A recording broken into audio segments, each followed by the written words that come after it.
মোৰ বন্ধু আৰু সতীৰ্থসকল বিশেষভাৱে আপোনালোকৰ মই নমস্কাৰ জনালোঁ আন্তৰিকতাৰে শ্ৰদ্ধা জনাইছোঁ। আৰু বিশেষভাৱে আপোনালোকে ইয়াত দেখিছে খেতি পথাৰৰ মাজত যিহেতু মই আজি উপস্থিত আছোঁ। আমাৰ ঘৰৰ খেতি হয় আৰু অলপ দিনৰ পৰা যিহেতু খেতিত আমি যি পৰিশ্ৰম কৰিলোঁ বা যি শাৰীৰিক পৰিশ্ৰম কৰা হ'ল, সেই পৰিশ্ৰমৰ বিনিময়ত আজি এয়া নিশ্চয় আপোনালোকে এখন সুন্দৰ পথাৰ যিহেতু দেখিবলৈ পাইছে। তাকে চাম বুলি মই এই আবেলি পৰত ঘৰৰ পৰা গোটেই আপোনালোকক এৰিয়াটো পথাৰখনত দেখাইছোঁ। এটা সুন্দৰ পৰিৱেশ, যি পৰিৱেশটো মই নিজেও উপভোগ কৰিছোঁ, আপোনালোককো প্ৰত্যক্ষ কৰাইছোঁ। স্ক্ৰীণত আপোনালোকে নিশ্চয় দেখিছে। এয়া দেখিছে সুন্দৰ সেউজধাৰা বুলি কয় ইয়াৰ। খেতিয়কৰ মূৰৰ ঘাম মাটিত পেলাই কষ্ট কৰি এই গুটি ধানৰ যি খেতি ৰোপণ কৰিছে, অৱশ্যে বহুত আদৰণীয় হয়। আৰু বিশেষভাৱে এই পথাৰখনত আপোনালোকক দেখাইছোঁ কেইটামান বগলী পৰি আছে। দেখিছেনে সুন্দৰকৈ বগা বগা বগলী, যথেষ্ট দূৰণিত আছে। তথাপিতো মই জুম কৰি অকণমান দেখিছোঁ এইকেইটা বগা বগলী।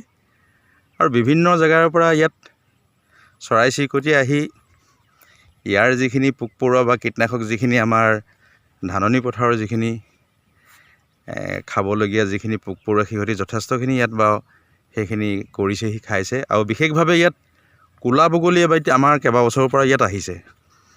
এই বগলীবিধ আমি ভাবি লওঁ চাইবেৰিয়া বা এইটো এনেকুৱা অঞ্চলৰ পৰাই যিহেতু নিশ্চয় আহে, আৰু ছিজনত আহে। ছিজনৰ পিছৰ পৰা সেইখিনি বগলী আমি ইয়াত যিহেতু দেখা নাপাওঁ। এতিয়া অলপ দিনলৈকে আমি বাৰিষাত খেতি মাটি যেতিয়া আমি ৰুই আছিলোঁ বা ধান কঠীয়া ৰুই আছিলোঁ, তেতিয়ালৈকে এই ক'লা বগলীবিধ আছিল। কিন্তু ক'লা বগলীবিধ বৰ্তমান এতিয়া নাই। এতিয়া মই আপোনালোকে সেয়া জুম কৰি দেখাইছোঁ, বহুত দূৰণিত আছে বগা বগলী। দেখিছেনে বগা বগলীয়ে আহি তেওঁলোকে পোক পৰুৱা, মাছ পুঠি যি পায় এই গছত, এইজোপা দেখিছে এজোপা সুন্দৰ গছ আছে, এই গছজোপাত আহি তেওঁলোকে পৰে আৰু প্ৰয়োজন সপক্ষে তেওঁলোকৰ আহাৰ বিচাৰি গোটেই পথাৰখনতে তেওঁলোকে ঘূৰি থাকে। গতিকে মই গোটেই পথাৰখন আপোনালোকক অকণমান দেখাইছোঁ। এয়া দেখিছে সন্মানীয় এজন ব্যক্তি, যিহেতু তেখেতে এই ধানৰ নিয়নি কৰি আছে, নিশ্চয় আপোনালোকক দেখালোঁ। আৰু তেখেতে যথেষ্ট খেতিত লাভ আছে আৰু যথেষ্টখিনি তেখেতে কষ্ট কৰিব পাৰে। আৰু ময়ো পথাৰৰ মাজত আহোঁতে তেখেতকে অকণমান দেখালোঁ। গতিকে তেখেতৰ পিকচাৰ অলপ মই যিহেতু দেখাই দিছোঁ আপোনালোকক, ফটো অকণমান। আৰু মই আহি আছোঁ তেখেতৰ ওচৰত, নিশ্চয় তেখেতৰ পৰা দুআষাৰ জানি। নমস্কাৰ ভূপেনদা। নমস্কাৰ। নিশ্চয় ভালে আছে? ভালে আছে, হয়। আজি খেতি চাম বুলি যিহেতু পথাৰলৈ আহিলে, নহয় জানো? হয় হয়, বন অলপমান নিয়নি কৰি দিম বুলি আহিলোঁ। হয় হয়। গতিকে মই বিশেষভাৱে এটা প্ৰশ্ন যিহেতু আপোনাক কৰিম। আমাৰ অসমবাসীয়ে বা আমাৰ এই অঞ্চলৰ মানুহে খেতি পথাৰ কৰোঁতে ৰোৱনীৰ অভাৱত যথেষ্টখিনি যিহেতু কষ্ট কৰিবলগীয়া হয়। বিনিময়ত এতিয়া আমাৰ ইয়াত ধৰক মিৰাই আহি যথেষ্টখিনি মাটি ৰোপণ কৰে বা ৰুৱে, বা আমাৰ লোকেল মানুহখিনিও ইয়াত খেতি কৰে। কিন্তু পাৰ্থক্যটো বিশেষভাৱে মই আপোনালোকক অকণমান দেখুৱাই দিছোঁ। এইখিনিতে চাওক, এইখিনি মিয়াৰে খেতি কৰা, এইখিনি মিয়াৰ খেতি কৰিছে। দেখিছেনে বহুত দূৰ দূৰতে এগুচা এগুচা আছে, মাজতো যথেষ্ট সেৰেঙা। এয়া দেখিলে নিশ্চয় আপোনালোকে। এইখন পথাৰ মই দেখালোঁ। আৰু ঠাইতে আমাৰ ভূপেনদাৰে খেতি কৰিছে, এইখন পথাৰ মই দেখালোঁ। এয়া দেখিছেনে কিমান সুন্দৰকৈ ইয়াৰ পোখা মাৰিছে, গোচাবিলাক হৈছে, এটা সুন্দৰ পৰিৱেশত ধুনীয়াকৈ ধানখিনি হৈছে।